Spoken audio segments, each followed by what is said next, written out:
Alhamdulillah kita bisa berjumpa lagi bahwa ajeng mangkat mak bres wah terus ya. Ternyata mboten sios. Sekedap mawon. Kita lanjutkan materi kita. Nggih menika pembahasan kitab Riyadhus Shalihin. Dimulai dari belakang kita sampai di hadis 1813 tentang Dajjal, masih tentang Dajjal. An Ummi Syarik radhiyallahu anha, dari Ummi Syarik radhiyallahu anha, annaha sami'atin Nabi sallallahu alaihi wasallam, bahasanya beliau mendengar Nabi sallallahu alaihi wasallam yaqulu, bersabda, la yanfirannan nasu minad dajjal fil jibal. Hendaklah manusia itu melarikan diri dari fitnah Dajjal ke gunung-gunung. Ini berlaku untuk umumnya orang. Jadi umumnya orang kalau nggak punya ilmu, mendingan nggak usah nopo istilahnya masuk ke dalam lingkaran fitnah. Karena iman dia atau Islam dia itu nggak akan terlalu berfaedah ketika bertemu dengan Dajjal. Karena Dajjal ini manusia, jadi ta'awud juga nggak akan bisa mengusir dia. Jadi yang benar-benar bisa mengusir dia itu ilmu, dan nanti insya Allah ada hadisnya panjang. Oleh karena itu Nabi menasihati, kalau memang kita nggak punya ilmu maka sebaiknya tidak usah kemudian mencoba-coba untuk masuk ke dalam lingkaran fitnah. Oleh karena itu ibu-ibu yang dirahmati oleh Allah Subhanahu wa taala, ini menjadi pelajaran penting buat kita ketika kita berhadapan dengan orang-orang yang penuh subhat. Omongannya kayak bener tapi lupute jauh, mendingan nggak usah didengarkan. Yang belum lama ini saya lihat sebuah video, ada ibu-ibu berjilbab nggih, ketingale yuswane nggih 50-an kados sebagian panjenengan gitu kan. Dia ngomong bahwasanya nek aku ngucapke selamat hari raya agama lain apa ya terus aku jadi kayak mereka. Kan enggak. Buktinya aku ngucapke selamat hari pahlawan aku ya ora terus jadi pahlawan, kata beliau. Buktinya aku ngucapke selamat hari anak sedunia aku ya ora terus jadi anak-anak meneh gitu kan. Buktinya aku ngucapke ini dan itu aku enggak terus jadi seperti itu. Nah, kata-kata dia ditutup dengan ayat lakum dinukum waliyadin. Maka niki nek kita enggak pakai ilmu, kita mesti akan terjebak gitu. Koyo-koyo kalimatnya niku bener, tapi sebenarnya kayak kata Imam Ali, kalimatul haq urida bil haq batil. Ucapannya itu kayak bener, tapi sebenarnya yang dia mau itu adalah sebuah kebatilan. Jadi kalau kita ngomongkan lakum dinukum waliyadin, mboten ngoten. Lakum dinukum waliyadin itu artinya kita biarkan mereka warga negara Indonesia yang beragama lain itu untuk beribadah menurut keyakinan mereka. Kita nggak boleh ganggu. Bahkan Nabi SAW mengatakan, man qatala mu'ahadan lam yarah raihatal jannah. Siapa yang membunuh orang kafir mu'ahad yang ada di negeri yang damai, maka dia nggak akan mencium bau surga. Padahal bau surga itu bisa dicium arba'ina masiratan, sejauh 40 tahun perjalanan. Nah, 40 tahun perjalanan itu saya nyoba ngitung, itu kalau unta jalan itu 4 sampai 5 kilometer per jam. Itu nek sehari bisa jalan kira-kira 10 jam. Maka nek dipengke 365 dikalikan lagi 40, niku ketemunya sekitar 700.000 kilometer. Niku padha karo ngubengi bumi ping 17,7. Artinya umat Islam diancam oleh Nabi SAW, nek kamu berani menyakiti orang kafir di negeri yang damai, sekali lagi negeri yang damai kayak Indonesia. Artinya nek wong misa kok duncali bom, petasan, duncali kotoran segala macam, maka kata Nabi hati-hati lho, engko ora bakal ngambu ambune surga. Nek ambune surga ora mambu berarti mlebu mboten gitu kan. Nah, apakah kemudian orang itu menjadi kafir? Mboten. Tentu dia akan bertanggung jawab nanti di akhirat atas dosa itu. Kalau sudah suci baru dimasukkan ke dalam surga.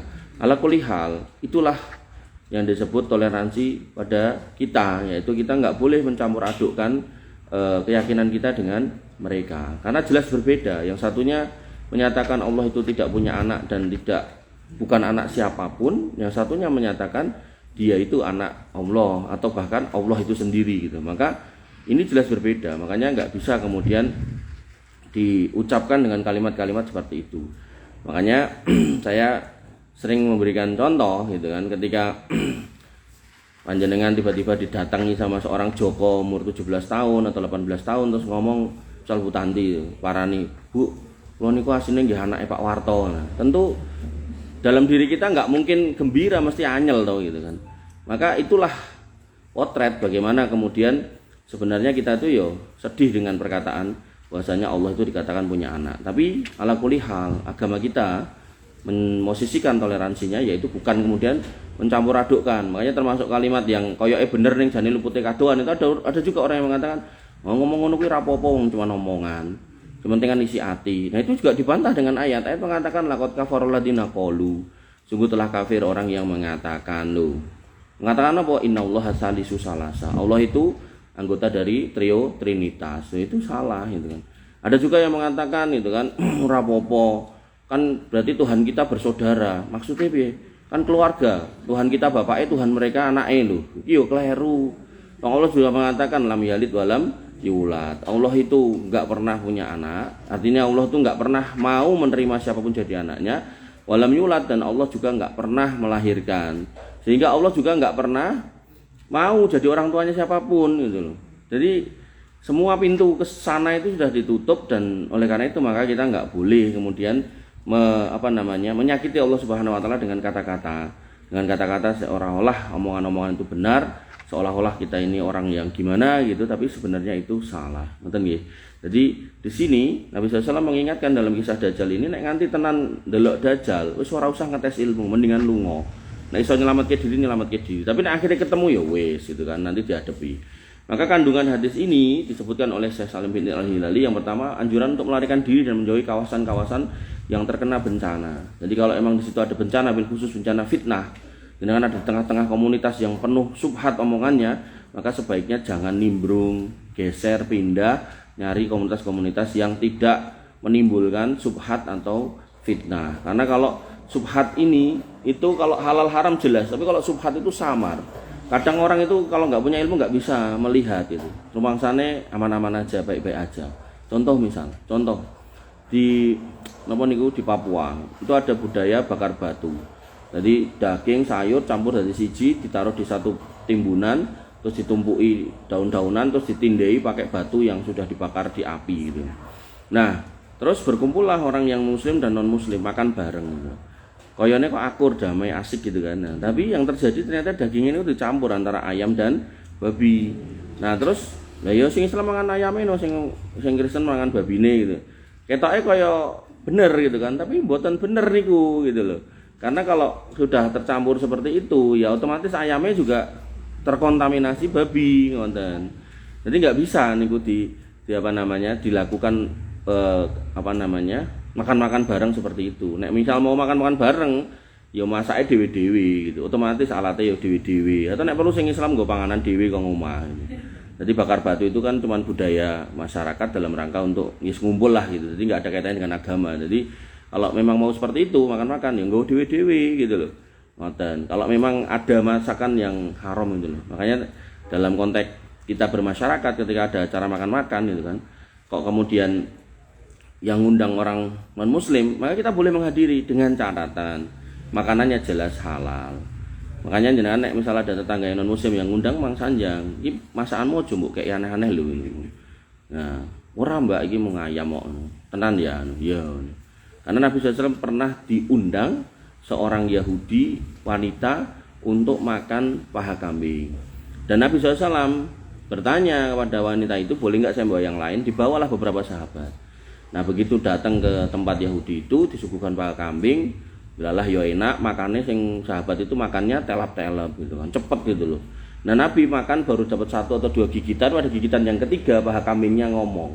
Jadi ini bab ghaibiyah. Jadi yang namanya semua yang jenengan lihat itu sebenarnya bisa ngomong. Yang konteksnya adalah makhluk Allah ya, itu semua bisa ngomong. Nah sakjannya, nah maka paha kambingnya itu ngomong, aku ki enek racune. Maka Nabi terhenti makannya dari situ. Dan Nabi bertanya kepada wanita Yahudi ini, ngopo kok mbok racuni? Kemudian wanita Yahudi itu menjawab, aku pengen ngetes kowe. Nek kamu itu rasul, mesti enek sing ngandani. Dan ini enek sing ngandani berarti kowe rasul. Tapi nek kowe dudu rasul, ya wis makin mati sisan gitu kan. Nah, maka dari ucapan itu Nabi memaafkan sebenarnya wanita Yahudi ini, tapi kok sahabatnya ada yang meninggal. Nah, maka itu masuk wilayah kasus pembunuhan. Maka akhirnya Yahudi ini dihukum mati. Dan Nabi mengatakan ketika sakaratul maut atau menjelang kematian, beliau mengatakan sisa-sisa dari racun itu masih terasa sampai sekarang. Jadi termasuk salah satu sebab meninggalnya beliau SAW setelah 3 atau 4 tahun pasca diracun itu adalah ya karena racunnya orang Yahudi itu. Jadi sakitnya itu bukan sekedar sakit tiba-tiba sakit cepuh, sakit karena terracun niku wau. Nah, sehingga dalam konteks ini ibu-ibu yang dirahmati oleh Allah Subhanahu wa taala, ketika panjenengan diundang makan oleh saudara jenengan, teman jenengan, tetangga jenengan yang non muslim, maka prinsipnya boleh untuk datang selama makanannya yang disuguhkan adalah makanan yang halal. Tapi kalau kemudian nampak di meja itu ada daging yang selain halal, maka sebaiknya jangan makan semuanya gitu. Karena kita nggak tahu masaknya seperti apa gitu. Kecuali yang halal niku jenengan yang masak. Isiki aku tak masak sing haram ya mbak, mungkin gue tonggo-tonggo sing podo agamane kaya aku, engko sing Islam masakno, aku pikir butuhe duite engko tak kei. Nah, nek ngoten kan berarti genah niku sing masak jenengan. Nah, sehingga dalam wilayah-wilayah yang abu-abu kita nggak usah masuk kalau nggak punya ilmu. Bahkan ada ulama yang ilmunya ada ning boten mumpuni. Jadi beliau mungkin punya ilmu fikih tapi nggak punya ilmu tentang subhat. Begitu masuk situ ya ada juga sing napa istilahnya terkontaminasi. Nah, mbok pilih jenengan nggih sering dengar toh ada apa kiai muda atau Gus yang ngomong aku mbiyen ilmu Muhammadiyah 5 tahun kuru gering, begitu pindah sebelah jadi lemu. Nah, itu kan ciri subhat. Bagaimana kemudian kebenaran itu diukur dengan panganan gitu kan. Mboten nggih. Jadi kebenaran itu ya Al-Qur'an kalih hadis, mboten panganan. Nek panganane alhamdulillah. Yang kedua, keterangan tentang kedahsyatan dan keburukan bencana Dajjal. Jadi kalau orang tua kita atau tetangga kita atau teman kita mengatakan ojo cedak-cedak, ojo lewat dalan kono. Berarti kan tempat itu atau jalan itu kan ada bahaya. Apakah itu anjing, apakah itu wonge gitu kan? Ataukah mungkin masyarakate gitu kan? Maka begitu Nabi mengatakan nek nganti ketemu Dajjal ngaliyo, berarti Dajjal ini bukan sembarangan gitu loh.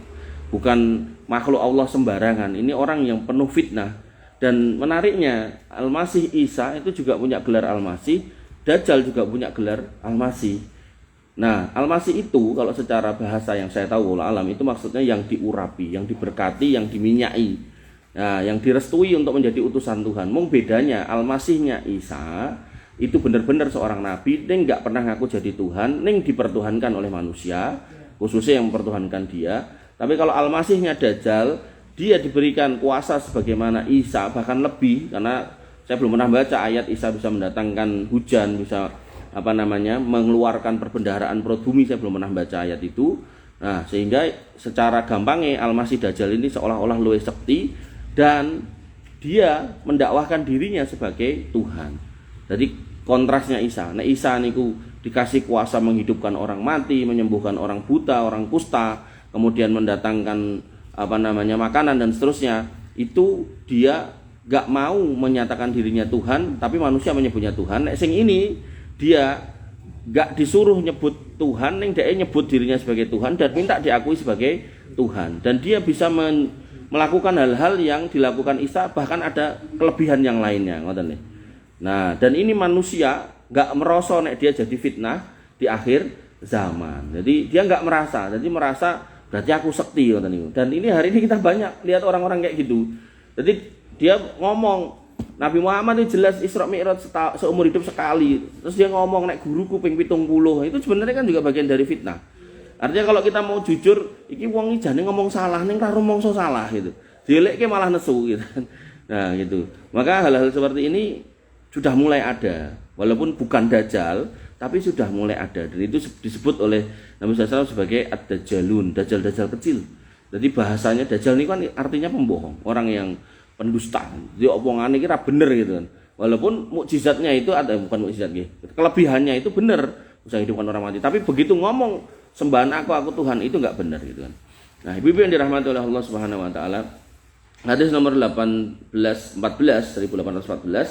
An Imran ibnul Husain dari Imran bin Husain radhiyallahu anhuma, semoga Allah merahmati meridhoi keduanya. Qala beliau berkata, sami itu Rasulullah sallallahu alaihi wasallam yaqulu, aku mendengar Nabi sallallahu alaihi wasallam bersabda, ma baina khalqi Adam ila qiyamis saah amrun akbaru minad dajjal. Enggak ada suatu bencana yang lebih besar yang terjadi sejak penciptaan manusia sampai hari kiamat melebihi dajjal. Jadi di sini dikatakan sebagai amrun akbar. Nanti dalam riwayat yang lain dikatakan sebagai fitnah. Jadi fitnah terbesar manusia, umat manusia itu adalah dajjal. Lho lah ngomongnya wong wedok gitu. Nggih, wong wedok niku bener ketika dajjal dereng medal. Ketika dajjal medal, piyai setri niku malah nderek dajjal. Ngoten. Jadi sebelum muncul dajjal, maka fitnah terbesar umat ini kata Nabi SAW adalah wanita. Nah, begitu dajjal ada, maka fitnah wanita ini enggak lebih besar daripada dajjal, dan faktanya wanita ini salah satu dari beberapa kelompok yang mengikuti dajjal, yaitu Yahudi, kemudian Nasrani yang tidak mau meluruskan keyakinannya, kemudian orang-orang Khawarij yang tetap istiqomah dengan sikap kerasnya, kemudian yang keempat adalah para wanita yang tidak teguh keyakinannya atau tidak mau bersabar atas takdir yang dia jalani. Nah, ibu-ibu yang dirahmati oleh Allah Subhanahu wa taala, hadis ini memiliki kandungan yang pertama, bencana dajjal adalah bencana yang paling besar sepanjang masa mulai dari terciptanya manusia sampai hari kiamat. Jadi ini bencana yang paling besar dan delalah dereng medal. Tur enggak usah kemudian kita ngarep-arep ketemu. Aku ketok pengen ketemu ya, pengen jaluk tangan bukan usah. Yang kedua, hanya segelintir orang yang dapat selamat dari kejahatan dajjal loh niku. Kenapa kita enggak usah ketemu? Karena nek nanti ketemu orang karuan selamat, yaitu orang-orang yang dilindungi oleh Allah dan diperteguh dalam memegang Islam dan As-Sunnah. Jadi yang bisa selamat itu orang yang teguh di atas ilmu yang dibangun di atas Quran dan Sunnah. Dalilnya apa lah niki kita baca 18-15 hadis panjang tapi seru ini, menarik. Jadi dengan karo bayangke ya ora apa-apa, bayangke orang merem akhirnya kok turu. 18-15 wa an Abi Sa'id Al-Khudri radhiyallahu an, dari Abi Sa'id Al-Khudri radhiyallahu an, ani Nabi sallallahu alaihi wasallam, dan Nabi sallallahu alaihi wasallam, yahruju ad-dajjalu fayatawajjahu kiballahu rajulun minal mu'minin. Dajjal keluar, lalu kemudian ada seorang laki-laki dari kaum mukminin mencarinya. Jadi ada orang sing goleki. Jadi Nabi melarang secara umum untuk mencari dajjal, untuk bertemu dengan dajjal, suruh lari, suruh menghindar, tapi ini ada seorang laki-laki yang memang goleki. Jadi dia secara keilmuan ada, secara mental ada, secara keikhlasan ada. Ini penting. Karena kalau wis gak ikhlas kayak kasus Abdurrahman ibnul Muljam, niku seorang tokoh pada waktu itu, tokoh sahabat tapi dikenal hafid Quran, bukan punya ilmu agama tapi hafid Quran saja. Jadi bukan ulama tapi dikenal sebagai orang yang ahli ibadah. Itu kemudian melipir pengen mendakwai orang-orang Khawarij yang memberontak pada pemerintahan Khalifah Ali. Nah, begitu kemudian sampai di sana lah ketemu sama orang-orang Khawarij yang paling cantiknya. Tekoki meneh ndi Mas ngono. Omong nyelametke kowe kabeh do sesat ra cetha ngono. Wong dikon bareng ning negara malah dadi pemberontak. Wis to ora usah aneh-aneh. Lah apa? Ngene wae. Nek kowe gelem gitu kan. Pengen aku bojo. Mosok ngono. Nah, wis mulai gitu kan. Karena mungkin dia di Madinah yang golek sing kaya ngono orang karo enten sing mau gitu kan. Nah, ning enek syarate apa? Mahar. Nah, apa mahare? Duit 10.000 dinar. Nah, 10.000 dinar niku nek dipengke 4 yuta niku nggih ketemune berarti pinten niku? 40 miliar itu. Kayak banget. Tapi kan ayu Bu, ayu banget itu kan. Wong ngomongnya wong lanang ki nek pokoke anggere ditawari ngoten niku lautan wis siap dibelah ngono kan. Siap diselemi ngono kan. Ndek mboten mudeng mbiyen garwan jenengan nyelem mboten ten sumur pundi. Terus ora mung kuwi ora kuwi tok Mas, enek tambane. Lah apa? Kepalanya Khalifah Ali. Wah, angel kuwi. Lah gelem ora ngono. Akhirnya ya gelem gitu. Jadi karena nggak punya ilmu langsung mangkat gitu kan. Begitu mangkat, begitu subuh Imam Ali itu biasanya dodok-dodok rumah orang subuh gitu.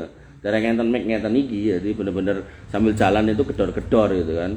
Adzan juga diumandangkan, tapi kan juga nggak semua rumah denger toh, napa boleh nek posisi ngantuk segala macam. Nah, posisi seperti itu dan pada jam-jam seperti itu jalan-jalan kota Madinah itu peteng, nggak ada lampu napa merkuri atau apa itu. Nah, maka yang terjadi disergap, dibunuh, kepalanya dipenggal, dibawa ke si Mbak E ini tadi, dan itu dicatat dalam sejarah sebagai mahar termahal dalam sejarah Islam karena kepalanya seorang khalifah yang dipersembahkan. Ibu yang dirahmati oleh Allah Subhanahu wa taala. Nah, ini laki-laki ini saya meyakini beliau sudah yakin, pertama imannya baik, kemudian ilmunya juga baik, dan termasuk keikhlasan hatinya juga baik. Jadi nggak cuma semangat tok gitu. Nah, datanglah dia mencari dajjal, fayatalaqahu al-masalihu. Kemudian berjumpa dengan para pengawalnya, masalihu ad-dajjal, pengawalnya dajjal, fayaquluna lahu. Maka para pengawal itu berkata kepada orang ini awama tu'minu bi rabbina. Jadi pengawalnya sudah menyebut Dajjal itu Rob. Rob itu kan sebutan untuk Allah. Jadi ketika jenengan menyebut Allah itu Tuhan, itu sebenarnya kalimat yang masih kurang tepat. Sing bener niku Rob. Rob niku napa? Rob niku yang menciptakan, yang mematikan, yang menjaga, memelihara, memberi rizki, yang ngatur jenengan, yang kemudian noto hidup kita, yang kemudian memberikan semua yang jenengan minta. Jadi Rob niku luwih kompleks. Rob niku luwih kompleks. Tapi kalau ilah itu yang kita sembah. Nah, karena Allah ini Rob, maka disitulah disebut tauhid rububiyah. Karena kita mengimani Allah itu melakukan hal-hal yang memang hanya bisa dilakukan oleh seorang Rob. Nah, kemudian karena kita mengakui Allah itu sebagai Rob, maka kita kemudian menyembah hanya kepada Allah. Lah itulah namanya ilah. Makanya la ilaha illallah itu tidak ada ilah, tidak ada yang boleh disembah illallah kecuali Allah. Jadi bukan cuma sekedar tidak ada Tuhan itu, tapi tidak boleh ada yang disembah selain Allah Subhanahu wa taala. Nah, kembali ke sini. Di sini kemudian dia bertemu dan pengawalnya mengatakan awama tu'minu bi rabbina. Apa kowe ora iman karo Rob awake dhewe. Rob kita, Rob kami. Jadi sudah disebut Rob. Jadi pengawalnya sudah menyebut Dajjal ki Rob. Kan sudah wilayahnya sudah ngeri gitu. Fayaqul, kemudian lagi-lagi itu mengatakan ma bi rabbina khofaun. Rob awake dhewe iki wis jelas lho. Maksudnya jelas iki dudu kuwi. Sing liyane dudu kuwi, sing sitoke dudu kuwi gitu kan. Kemudian fayaquluna, mereka nesu karena diucapkan seperti itu. Uktuluhu, pateni wae. Fayaqul, kemudian fayaqulu ba'duhum li ba'din. Sebagian mereka berkata kepada sebagian, alaisa qad nahakum rabbukum, nyebut Rabb meneh. Antaqtulu ahadan tunahu. Apakah kamu enggak ngerti nek Rabb kita itu melarang kita itu sembarangan bunuh orang tanpa izin dia? Oh iya toh. Fayan toliku nabihi ila Dajjal. Lalu kemudian si pengawal-pengawal ini kemudian tidak jadi membunuhnya. Kemudian mereka menghadap Dajjal. Dan begitu kemudian faida ra'ahul mu'min, ketika Dajjal ini dilihat oleh orang iman ini, Dajjalnya jedul ngoten terus didelok kuwi gitu kan. Qala, laki-laki ini langsung mengucapkan, ya ayyuhan nas, wahai para menungso, inna hadza Dajjal. Iki lho sing mbok sebut Rabb iki mau jenenge Dajjal. Alladzi dzakara Rasulullah sallallahu alaihi wasallam, sebagaimana disebutkan atau yang dinyatakan oleh Nabi Muhammad SAW. Wa ya'muru Dajjal bihi fayusabbahu. Kemudian begitu Dajjal krungu ucapan itu, mendengar ucapan itu, maka Dajjal mengatakan cekeli gitu kan, cekeli. Fayaqulu, kemudian Dajjal mengatakan khuduhu wa sukhuhu. Ambil, tangkap, kemudian penggal kepalanya itu, langsung dikongkon itu. Tapi sebelum itu dia melakukan apa? Fayusa'u dohruhu wa batnuhu dorban. Jadi digebuki gegere, digebuki wetenge. Niki nek wong mboten duwe iman wis cerah, yo kowe wae Allah atau Robnya gitu. Fayaqulu, Dajjal sambil gebuki tadi itu bertanya, awama tu'minu bi, piye kowe tetep ora beriman karo aku. Fayaqulu, pemuda ini tetap nekat mengucapkan keyakinannya, antal masihu al-kadzdzab. Kamu ini al-masih si pendusta. Jadi al-masihnya tetap, kemudian Dajjal itu artinya pendusta. Nah, kemudian diganti al-kadzdzab. Jadi Dajjal sama pendusta itu sama gitu. Al-kadzdzab sama Dajjal itu sama.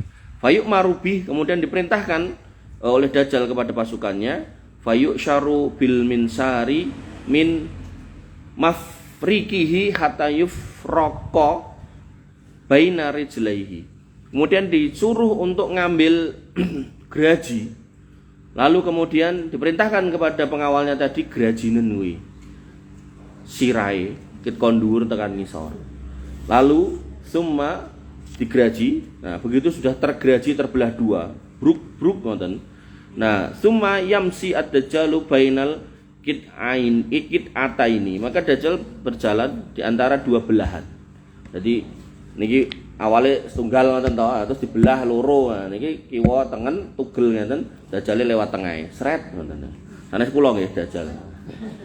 Dajjal lewat tengah. Summa yaqul, kemudian Dajjal mengatakan kepada orang ini, kum, ngadeko, nemplek melih, ngadek melih, dadi siji melih. Plek. Jadi mulai ngoten nggih, dari kepala sampai ke ngapunten selakangan ngoten.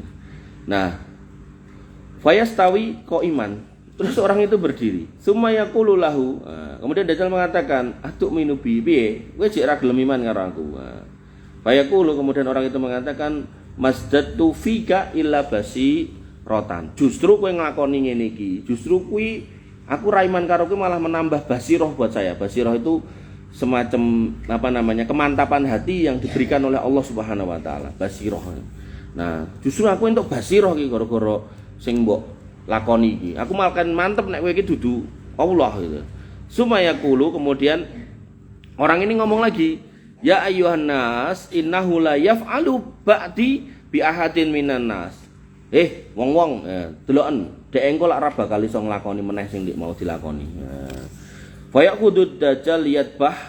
Dajjal ngambil lagi kalau tadi minsyar, geraji. Nah, di sini dikatakan fayakhuduhud Dajjal liyatbah. Dajjal ngambil lagi untuk menyembelih. Berarti alam ini apakah geraji, apakah pedang? Nah, nyembelih kan yatbah ini menyembelih, berarti itu kan kemungkinan pedang gitu kan.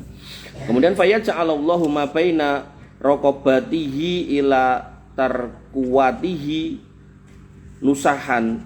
Maka Allah kemudian menjadikan jejak dari leher ini sampai ke selakangan itu keras kayak tembaga gitu. Sehingga alat yang buat membunuh atau menyembelihnya itu enggak bisa. Fala yastati'u ilaihi sabila, sehingga Dajjal enggak bisa ngulangi yang dia lakukan yang pertama tadi. Kemudian yang dilakukan dalam riwayat ini nggih, dia melakukan apa? Fayakhuduhu biyadaihi wa rijlaihi. Kemudian dia ambil si orang ini, tangannya dan kakinya dicekel. Fayak difu bihi, duncal ya, dan mencelate jauh. Jadi Dajjal ini ternyata kuat sekali. Jadi dan lomba-lomba olahraga nih kan, enten lempar lembing, enten lempar sing bunder niku cakram, macam-macam niku to. Niki nggih lempar wong nih. Duncalke adoh gitu. Fayah sabunas annama qadzafahu ilanar. Sampai manusia mengira, wah, Tuhan kita sudah melemparkannya ke neraka. Berarti kan ngeten, diuncalke nganti ra ketok. Tapi nek diuncalke ketok kan mboten ngomong ten neraka tapi ngomong ning kono kan gitu to. Ngoten lho. Itu pikiran kula ngoten niku. Dadi nguncalke adoh bianget itu. Dadi emang digdoyo tenan gitu kan. Wa innama ulqiya fil jannah. Kata Nabi, dia tidak dilemparkan ke neraka, tapi yang dia sampai itu malah surga. Faqala Rasulullah SAW, maka Nabi SAW bersabda, "Hadza a'dhamun nas syahadatan inda rabbil alamin." Inilah manusia yang persaksiannya paling agung, paling besar, paling hebat kepada Rabbul Alamin, Allah Azza wa Jalla. Sehingga ibu-ibu yang dirahmati oleh Allah Subhanahu wa taala, hadis ini mengkonfirmasi bahwasanya cobaan Dajjal itu mengerikan sampai benar-benar dia bisa menghidupkan orang mati. Oleh karena itu maka kandungan dalam bab ini disebutkan bahkan sampai 7 poin. Poin yang pertama yaitu Dajjal memiliki sifat yang menunjukkan kebohongannya, antara lain pengakuan dirinya sebagai Tuhan. Jadi senajan dia bisa macam-macam, maka dia tetap disebut Ad-Dajjal Al-Kadzab karena dia mengaku sebagai Tuhan. Ngoten. Makanya kalau kemudian ada orang diteukeh kemudian dia mengaku nabi, ini udah salah, apalagi ngaku Tuhan gitu. Kenapa? Karena yang dia dapat itu sejatinya bukan sifat rububiyah dia sendiri, tapi itu karunia Allah gitu loh. Makanya kalau ada orang bisa nopo mawon gitu kan, nek gelem jujur, misal iso ngilang, iso ambles bumi segala macam, itu nek gelem jujur itu hasil interaksi dia dengan makhluk-makhluk setan atau demit itu gitu, bukan kemudian dari Allah Subhanahu wa taala. Karena kalau dari Allah Subhanahu wa taala mukjizat itu sudah selesai, enggak ada lagi karena nabi sudah selesai. Kemudian yang kedua, sifat-sifat Rabb Tabaraka wa taala adalah sifat sempurna dan keagungan yang hanya layak bagi Allah Subhanahu wa taala, sedangkan bagi makhluknya tidak layak. Buktinya apa? Dajjal bisa melakukan banyak hal, tapi tetap Dajjal itu nggak bisa menyembuhkan matanya sendiri. Niku sama kayak dukun-dukun niku lho. Diparani menungso, dijalui macam-macam mujarobat, macam-macam napa istilahnya amalan, macam-macam jimat-jimat dalam rangka sugih, gitu kan. Bahkan ada sebagian dukun yang terus cabul, jadi orang mung ngajari ning yo njaluk liyane gitu kan. Dalam rangka sing teko niku gen tambah sugih, Ning begitu ditinggalke omahe, ternyata omahe ya reot, bahkan sosok ning jero apa alas atau ning gua atau ning jero tempat-tempat sing bener-bener ora memper gitu loh. Maka logikanya nek emang kowe iso marai sugih kudune kan sik dhewe sing mbok gawe sugih kan awakmu kan gitu toh. Jane lho ya nek kita mau mikir, kadang orang-orang yang datang itu ya kadang itu pikirannya udah gelap mata dulu, supaya corone pokoknya gitu kan. Ya, makanya kayak kasus di apa namanya? Ngapunten Gunung Kemukus itu ijol-ijolan pasangan ya dilakoni. Bahkan nek orang nggawa pasangan wis dol tinuku di situ juga terjadi gitu kan. Maka hal seperti ini itu sebenarnya persyaratan dari syaitan, dan Allah menyatakan orang-orang yang berinteraksi dengan jin walaupun nanti dia menjadi kaya, walaupun sakitnya menjadi sembuh dan seterusnya, maka itu enggak ada kebaikan. Fazaduhum rahaqo. Tidak lain tidak bukan yang dia tambahkan dalam hidupnya adalah sebuah kesalahan, dosa, kebinasaan dan seterusnya. Makanya dalam konteks Dajjal, senajan dia bisa melakukan hal-hal yang dulu pernah dilakukan oleh Isa Al-Masih, bahkan lebih dari itu, tapi dia ternyata dikaruniai oleh Allah Subhanahu wa taala mata yang sakit, dia enggak bisa ngobati. Kemudian yang ketiga, ketika terjadi bencana, hendaknya seorang muslim bercermin pada berita yang sahih dari Nabi SAW. Dia dapat mengenal sifat-sifat Dajjal tersebut dari sunnah yang sahih. Oleh karena itu orang mukmin tersebut berkata kepada Dajjal, wahai saudaraku, inilah Dajjal yang disebut oleh Rasulullah. Artinya poin 3 ini kita diajak mikir bahwasanya ketika jenengan ketemu dengan orang-orang sing ngomongane ketoke kok piye gitu, ngomongane kok ketoke ngeri banget, ketoke koyo sekti banget gitu, sampai ada seorang Habib ngomong, Habib Fulan bin Fulan itu anak itu bar kajian itu dia ngomong, ayo Fulan tir mabur no, ngumpul cus, kowe ngumpul cus no. Akhirnya nganti napa atap rumah nganti jebol kabeh itu. Kok koyone kaya piye ngoten niku. Nah, di sini poinnya niku nek basa Jawane niku gampange aja nggumunan gitu loh. Ketika kita kembali kepada Quran kali sunnah, iku wong ngono kuwi sudah dijelaskan, sudah dikabarkan oleh Nabi SAW. Ampun gumunan sama orang-orang yang seperti itu. Parah meleh, nembe dalu kula ningali. Jane nggih dhewe pun nate ningali, mung klali, nonton meleh enek meleh. Jadi sampai dikatakan Habib Fulan itu mengatakan, "Oh, guru saya itu punya tasbih. Tasbihnya niku nek dicopot, digantungke, iku muter dhewe, dikir dhewe. Astagfirullah, astagfirullah." Wah, astagfirullah. Enek wae wong ngono kuwi. Luar biasa. Nggih, tunggale ngoten niku, parah meleh enten sing guru saya itu waktu ke Solo pesawatnya udah mabur gitu kan. Terus dia ngomong, aku nek ora wali, ra mungkin pesawatnya kayak atret. Akhirnya atret pesawatnya itu. Disaksikan oleh banyak mata. Enggak mungkin Bu Tanti oleh Bu Tamrin ningali ya nih. Bendara Solo terus sih. Iku nek tenan nenek apa jenengan goleki beritane, pesawat atret. Oh, mboten enten sing enten pesawat ceblok. Makanya ya Allah, wong hapus-hapus ngoten niku kok ya diparani wong, idune ya terus dituku wong. Ndamu banyu sing regane 1000 2000 iso dadi 7000 iso 10000, tambah idu dadi 50000 gitu. Astagfirullah. Nggih. Makane Bu, akidah niku penting, iman niku penting, mboten mung sekedar Islam, jenengan harus benar-benar berpondasi yang kuat. Yang keempat, seyogyanya seorang muslim itu bersabar dan tetap teguh pendirian atas penyiksaan yang menimpanya di jalan Allah.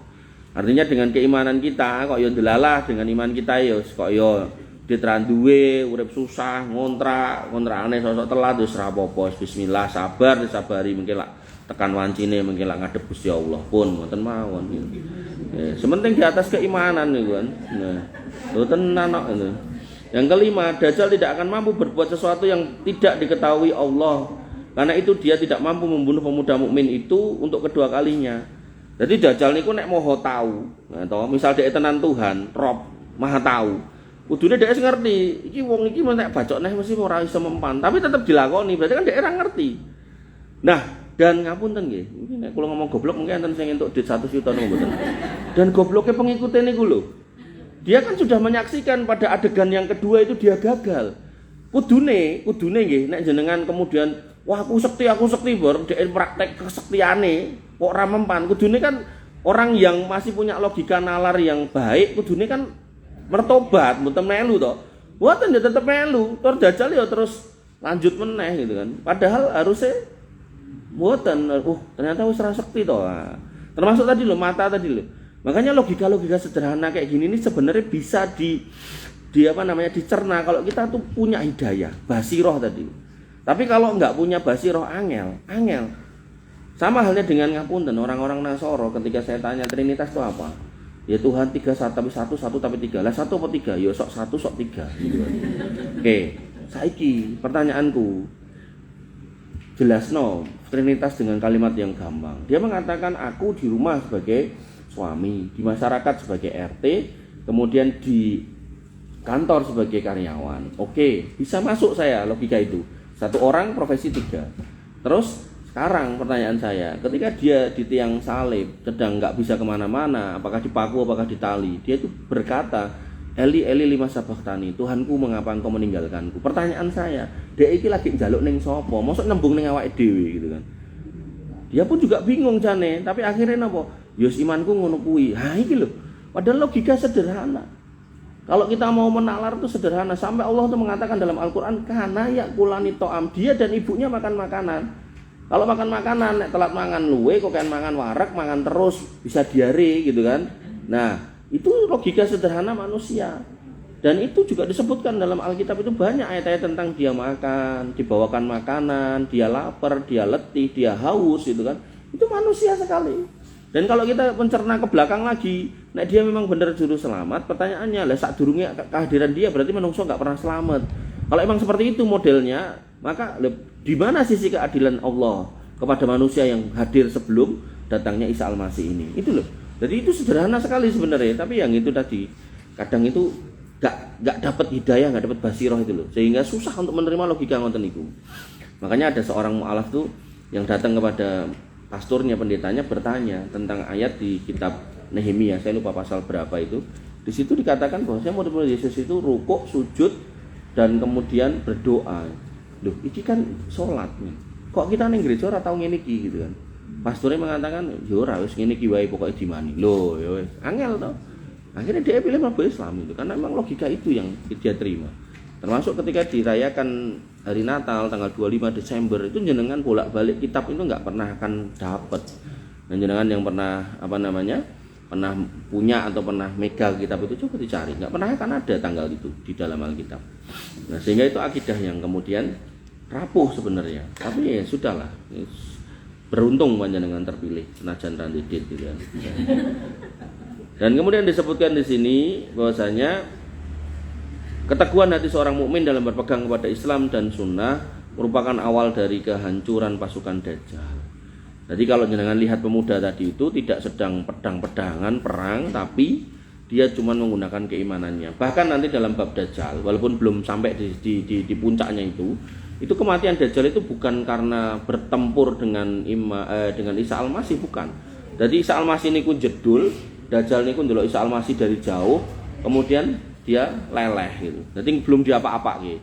Kemudian sama Isa Al-Masih karena dia sudah melemah diparani kemudian dibunuh gitu. Jadi bukan sing pedang-pedangan sampai Isa Al-Masih terjatuh kaya meh kalah kaya ning TV-TV ngoten mboten gitu kan. Jadi bener-bener mau diingetik tok itu langsung dia meleleh gitu. Nah, terus diparani penggal selesai gitu kan. Jadi cara film niku kurang seru gitu. Tapi ya itulah yang dimau oleh Allah Subhanahu wa taala, bagaimana keimanan itu memang akan menolong menyelamatkan hambanya yang teguh di akhir zaman. Bibi yang dirahmati oleh Allah Subhanahu wa taala, yang ketujuh, keterangan tentang betapa besarnya pahala orang mukmin yang terus teguh pada pendiriannya dalam menghadapi orang-orang dolim dan dajjal, sementara dia tidak sedikit pun berpaling dari agamanya dan tidak meninggalkan sunnah nabinya. Artinya ketika panjenengan terus teguh di atas agama ini, bismillah istiqomah, maka insya Allah itu yang akan menggembirakan panjenengan. Sebaliknya, ketika jenengan ngrungokne piye-piye yang mengatakan rapopo ngomong selamat iki wong orang ganggu iman kita itu wong omongan. Nek DE bar ngomong ngono, biasane nek sing transfer. Nek jenengan melu-melu ngomong ngoten niku, mboten bakalan enten sing transfer jenengan. Artinya urusan dunia jenengan nggih tetep padha wae. Sedangkan mengketen akhirat, dia pun enggak bisa membela jenengan. Oleh karena itu yang terbaik dalam posisi ini ya jenengan teguh di atas keimanan dan enggak usah dengarke orang-orang seperti itu. Makanya di hadis yang pertama tadi, ketika kita ketemu Dajjal mboten dikon nongkrong karo dhek jagongan tekok kabare, mboten ken mlayu kon menghindari. Itu menunjukkan ketika jenengan lagi nonton medsos, nonton TV atau napa mawon, ketika ketemu sing ngoten niku gek ndang dile, jangan malah dirungokke. Makanya nanti dalam bab toleransi beragama, ketika kemudian panjenengan diundang oleh tetangga jenengan, saudara jenengan yang non muslim, dan dalam acara itu ada khotbah-khotbah para pendetanya, jenengan diminta untuk segera pulang, bukan malah jumeneng ten mriku mirengaken mantuk-mantuk kok akhirnya malah melu ganti casing, ganti kulit gitu kan, nglungsungi ten mriku jenengan mengke malah gitu kan.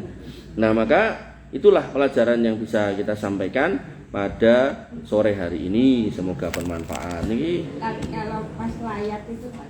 lagi selama pas layat itu, selama ada khotbah-khotbah seperti itu, pas khotbah niku enten jenengan mantuk gitu kan, kondur. Tapi kalau kemudian nggak ada, ya nggak apa-apa.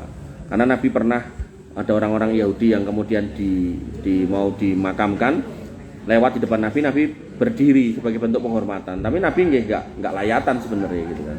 Artinya kalau jenengan nggak layatan mungkin tidak ada masalah, ning mang layatan ning pas posisi enten ceramah-ceramah agamanya niku jenengan mboten usah mirengaken. Napa nek kuwatir pekewu metu ya sangu headset niku to, sing disumpelke ten kuping terus karo ngluwake murotal. Nah, pokoknya niku disiasati mawon. Ya kita yo memang hidup di negara yang memang napa nggih istilahnya campur gitu nggih, plural gitu kan. Tapi jangan dicampur juga agama kita ngoten nggih. Jadi enggak apa-apa kita bergaul dengan mereka, karena memang Nabi juga bergaul dengan orang-orang Yahudi di Madinah, bahkan Nabi sampai meninggal itu punya hutang kepada orang Yahudi sekarung gandum gitu kan, yang dijaminkan baju perang. Tapi kemudian Nabi juga nggak pernah benar-benar mencampurkan agama Islam dengan mereka. Jadi Nabi itu nggak pernah sekalipun sholat di gereja. Jadi enak sing ngomong Nabi iki sok bos gereja iki ngapusi gitu. Mboten bener niku. Iki dibaca kersa mboten cukup wekdale mboten. Oh, ada yang tanya, nggih Bu, pripun? Oh, di hadis Bu, di hadis. Jadi Dajjal itu secara spesifik di ayat-ayat itu jarang. Tapi kalau di Alkitab niku enten malah. Jadi seorang penipu besar gitu kan, nah, gitu. Jadi dan hadis banyak. Niki kula bahas lengkap ten At-Taubah anggar Selasa. Jadi nek jenengan mriku bar magrib gitu. Jadi temanya tentang Dajjal. Gitu. Jadi tapi katanya minggu depan saya izin. Meh mapak Mbak Buju. Ada lagi yang lain? Oh, tambah meleh. Mboten angsal, Bu. Mboten angsal. Kula kalau wau enjing niku ngisi pengajian niku enten sing tanglet. Gereja Manahan iki nek nek poso ngedum panganan. Kula tekoki, ngedume njikuke ning jero napa ning njaba? Ten njaba. Terus panganane niku panganan genah halal napa boten ini? Nek genah halal niki maksudnya tegese kaya buah-buahan, aqua ngenten iki kan genah ngene. Nah, monggo mboten napa. Tapi nek niku gorengan lah jenengan kan ora ngerti niku sing digoreng napa. Nek jenengan nampa niku nggih dikeke piyai sing kirane membutuhkan. Tapi hidangannya itu snack jurusan gitu. Gereja pun juga sudah jadi masalahnya. Gerejanya itu loh. Jadi kalaupun itu di rumah ngangge tenda niku lalu enten ceramah pendetane niku jenengan mboten angsal jane. Dari awal jane. Tapi kan mungkin pakai karo tanggane. Ya pun berarti pas pendetane niku ngadeg jenengan nguripke headset niku ben mboten krungu omongane niku. Ngoten. Karena omongane niku memang apa ya istilahnya? Cara iki empuk tenan. Dadi nek kula niku ngapunten nggih. Kula niku kan dalam menyampaikan ini kan juga belajar dialektika dari para pendeta gitu loh. Jadi carane wong Kristen ngomong kayak gini sehingga iso enak dirungokke gitu kan. Iya gitu kan. Ya, karena emang kalimat-kalimat itu kan kalau sing nyampaikan itu nyenengke terus bahasane ringan itu kan iso maknyes gitu. Pemene pas lagi punya masalah gitu kan. Nah, ngoten niku. Nah, mulai sing teko mesti kan nggo dasi-dasi, nggo jas-jas sing apik-apik ngoten nika. Sawake dhewe mau nganggo kelambi biasa. Akhirnya kan wah, kok ketoke dadi mereka kok uripe penak. Lah ya sudah di situ setan main terus di situ. Era kristenisasi itu ya. Kenapa? Era kristenisasi. Tapi secara tidak langsung. Jadi makanya di dalam Al-Qur'an dikatakan walantar do angkal yahudu walan nasara hatta tatabi amilatahum. Dikatakan mereka enggak akan ridho sampai kita mengikuti milah. Milah itu bukan berarti kudu langsung pindah agama. Kita sepakat dengan acaranya, kita mengucapkan selamat pada perayaannya, itu pun sudah masuk dalam kategori milah gitu. Jadi kita menggunakan atribut-atributnya, menggunakan topi santa, menggunakan cah nom-nom niku nganggo kalung salib ning salibe bentuk tanda plus ngoten niku nggih pun sudah sudah masuk di wilayah-wilayah milah itu gitu. Dan itu sudah cacat akidah gitu. Ya, makanya harus hati-hati. Makanya tadi saya contohkan tadi ketika ada pemuda ngomong ten jenengan, "Bu, kula niku putrane garwan jenengan wis nesu lho," gitu kan. Nah, mosok iki kemudian kita menyengkuyung lah acara-acara yang seperti itu kan. Tentu kita enggak mau kalau dimarahi oleh Allah Subhanahu wa taala. Bocorannya, ini kalau kayak bocoran. Allah mengatakan wa qalu takhadar rahmanu walada, dan mereka mengatakan Allah Ar-Rahman itu punya anak. Takadu samawati yatafattarna minhu wa tansaqul ardu wa takhirul jibalu hadda. Hampir-hampir langit itu pecah gara-gara ucapan itu, dan bumi itu terbelah gara-gara ucapan itu, dan gunung itu hancur gara-gara ucapan itu. Anta aulir rahmani walada, karena ucapan mereka mengucapkan Allah Ar-Rahman itu punya anak. Mama yang bagi li rahmani ayat tahida walada, enggak pantas Allah Ar-Rahman itu punya anak atau dikatakan punya anak. Maka nek jenengan titeni ayat niki sebenarnya sebuah ancaman keras. Sakjane di situ Allah menyebutkan 3 kali kata Ar-Rahman Ar-Rahman.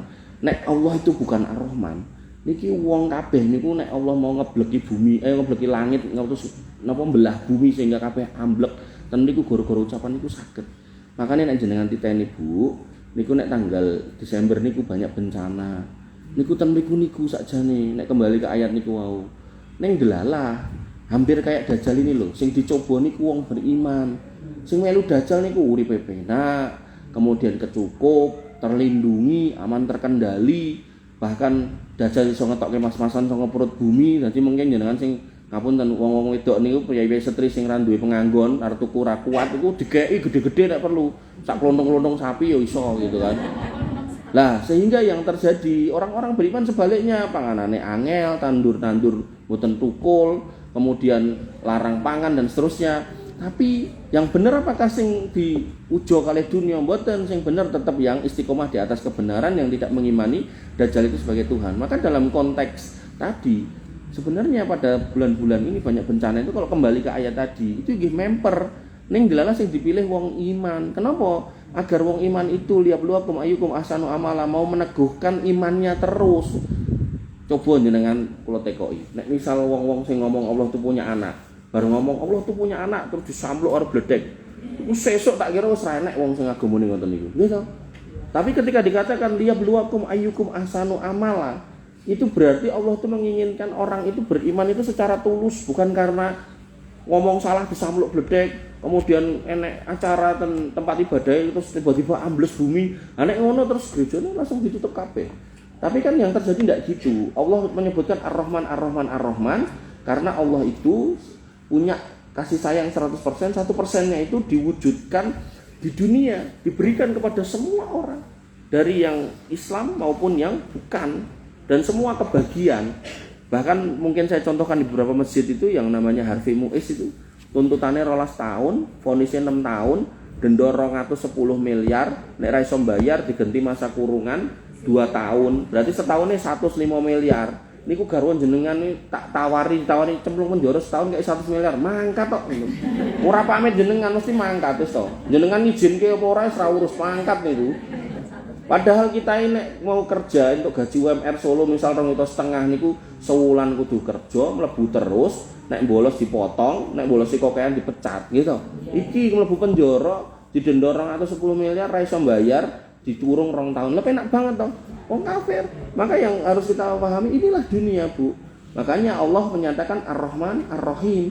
Ar-Rahim ini loh yang 99 ini ngenteni jenengan di akhirat. Makanya alhamdulillahirabbil alamin, niku kita bersyukur kita terpilih menjadi orang beriman. Kemudian Ar-Rahmani Rahim, kita harus menghayati kalau Allah itu Ar-Rahman, maka kadang kasih sayang Allah di dunia ini sok luweh akeh ten wong non muslim nggih pun kita kepada kita mungkin ketoke kaya kurang nggih pun enggak apa-apa, inilah dunia. Maka tapi Allah menjelaskan Ar-Rahimnya itu loh, 99% itu hanya akan diberikan kepada orang beriman. Kemudian Allah menyatakan Maliki Yaumiddin. Nek wis ngomong ke Ar-Rahim itu konteknya akhirat, dan akhirat itu wilayahnya Allah. Makanya kalau kemudian mereka punya 9 naga, kita sehari ini 9 gereh petek, ora popo. Ora popo. Mengke gereh petek itu luweh digdaya tinimbang naga niku wau ten akhirat. Makanya Allah mengatakan Maliki Yaumiddin. Nah, untuk sampai mendapatkan rahmat Allah di akhirat, maka dibutuhkan iyyaka na'budu wa iyyaka nasta'in. Kita hanya menyembah pada Allah dan minta pada Allah. Ini hakikat tauhid. Enggak boleh berbuat kesyirikan. Jadi jenengan punya masalah seperti apapun nggak boleh lari ke dukun, nggak boleh buat sajen, nggak boleh marani tempat-tempat yang ngomongin keramat, golek pesugihan, golek penglaris, golek pemanis, napa meneh. Sak umbuh-umbuh niku kae gitu kan. Jimat-jimat niku mboten angsal, penganggon-penganggon sing sifate napa enten kodam-kodame niku harus disingkirkan nek jenengan pengen masuk surga tanpa hisab gitu. Nah, maka kembali ke situ, ya karena butuh iya karena stain. Nah, terus biar bisa iya karena butuh iya karena stain kan butuh istiqomah nih. Nah, jenengan diminta untuk terus ihdinas siratal mustaqim, nyuwun jalan yang lurus. Selain disuwun niku juga perlu diusahakan dengan majelis ilmu. Nah, jalan yang lurus niku jalannya sinten? Siratal ladzina an'amta alaihim, jalannya para nabi dan sahabat yang diberi nikmat. Nikmat di situ mboten nikmat donya meleh, tapi nikmat hidayah. Kenapa? Ya tadi tak bilang di depan, nabi itu sampai akhir hidupnya itu punya utang ke orang Yahudi. Wong nek nganti napa sedo terus gadah utang niku ciri wong sugih napa wong mboten dedet.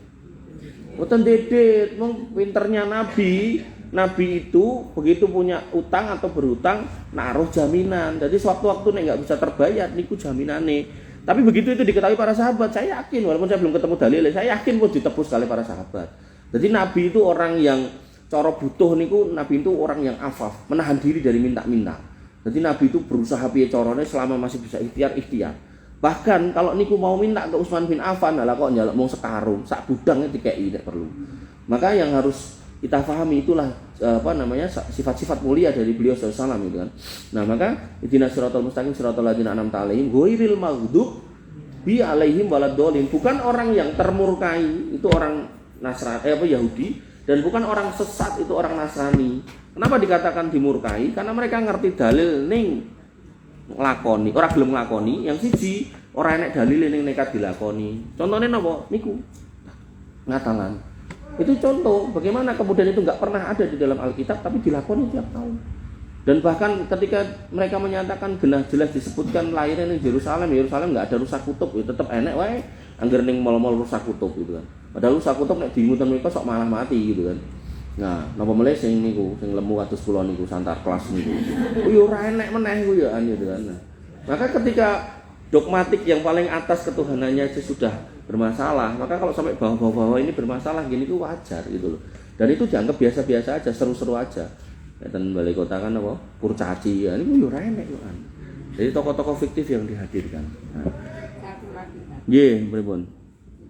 Mendatangi tempat-tempat ibadah non muslim, tapi tidak ada tujuan apa-apa, itu boleh ya. Misalnya seperti anak cucu kita fiktif atau ibu PKK fiktif dan kuil-kuil atau candi-candi.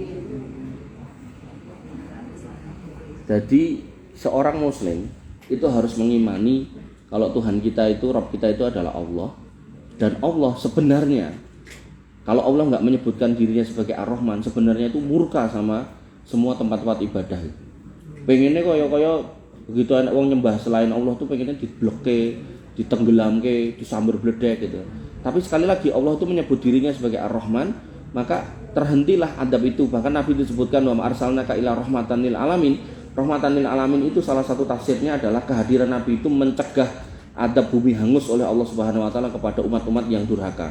Makanya umat-umat dulu, kaum Sabak, kaum Lut, kaum Nuh, kaum Ad, kaum Samud itu semua di bumi hanguskan, mati semua, habis sampai ke akar-akarnya. Tapi begitu Nabi Muhammad SAW turun disebut sebagai rahmatan lil alamin, maksudnya umat yang setelah itu, ketika Nabi itu datang, maka setelahnya sudah nggak ada lagi adab bumi hangus. Nah, sehingga yang terjadi adalah tempat-tempat itu sebenarnya tempat untuk datangnya murka Allah. Makanya dalam beberapa penjelasan terkait dengan tempat atau kampung-kampung yang pernah diadab oleh Allah Subhanahu wa taala, ada larangan untuk ke sana, termasuk ke tempat-tempat ibadah. Makanya Nabi dan para sahabat enggak pernah blusukan ning jero gereja, mboten pernah. Kalaupun iya, itu paling gereja ini mau dikonversi jadi masjid gitu. Jadi akhirnya masuk terus delok, oh iki gambare copot ngoten lho. Jadi bukan numpang sholat. Bahkan Bu, agama Samawi niku enten 3. Yahudi, Nasrani, Islam. Agama Samawi itu berasal dari kata sama yang artinya turun dari langit. Yahudi, Nasrani, dan Islam. Nah, di dalam agama Yahudi atau kitab Perjanjian Lama itu disebutkan bahwasanya patung-patung itu nggak boleh. Oleh karena itu orang Yahudi ini kalau keluar dari negerinya Yerusalem sana, nah Palestina sana, kemudian ke negeri-negeri kayak Indonesia, kayak Thailand dan seterusnya, dia itu nggak mau, dan mereka juga sholat, dia nggak mau melakukan ibadah nenggon gereja. Kenapa? Nenggon gereja itu banyak patung. Jangan cari di YouTube. Itu orang-orang Yahudi itu dia kalau kemudian ke luar negeri, itu nek arep ibadah itu dia nyari ini masjid. Jadi mau mboten ketemu jarang masuk hotel ngoten ya, dia masih muter ngoten kok wis wayahe gitu kan. Dia nyari masjid. Karena di masjid ini dia nggak mendapatkan gambar-gambar patung-patung. Nah, mungkin yang tipes akhirnya muncul flyer-flyer ustad-ustad nih kan. Jadi orang-orang Yahudi pun nggak mau gitu loh masuk ke tempat-tempat yang ada patung, gambar-gambar gitu. Nah maka dari situ sebaiknya ketika panjenengan kemudian